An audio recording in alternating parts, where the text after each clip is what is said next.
ಅಣ್ಣ daily biscuit ಹಾಕ್ತೀರಾ? Daily ಹಾಕ್ತೀರಾ? ಅವಾಗ ಅವಾಗ ಓ ನಿಮ್ಮ ಹೆಸರು ಅಣ್ಣ? ಕೇಳೋದು ಹಂಗೆ ಮಾತಾಡ್ತಾವೆ. ಹೌದಾ? ಬಟ್ಟೆ ಗೊತ್ತಲ್ಲ.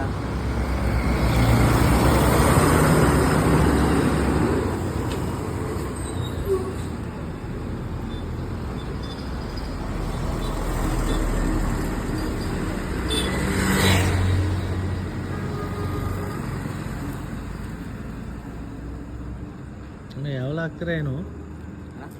ಅಲ್ಲ ಡೈಲಿ ಹಾಕ್ತೀರಾ ಏನು? ಡೈಲಿ ಊಟ ಪಾಠ ಎಲ್ಲ ಸಿಗುತ್ತೆ ಎಲ್ಲ ಹಾಕ್ತೀವಿ. ಅಣ್ಣ ನಿಮ್ಮ ಹೆಸರು? ವೇಣು ಅಂತ. ಇದೇ ಮನೆ ಓಕೆ ಖಾಲಿ.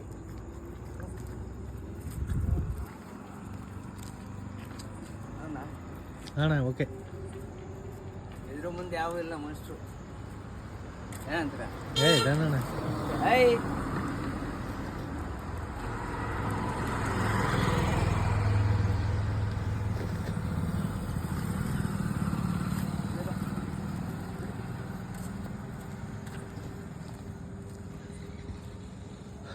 ಒಳ್ಳೆ ವ್ಯಕ್ತಿ ಅಣ್ಣ, ಲೈಕ್ ಮಾಡಿ.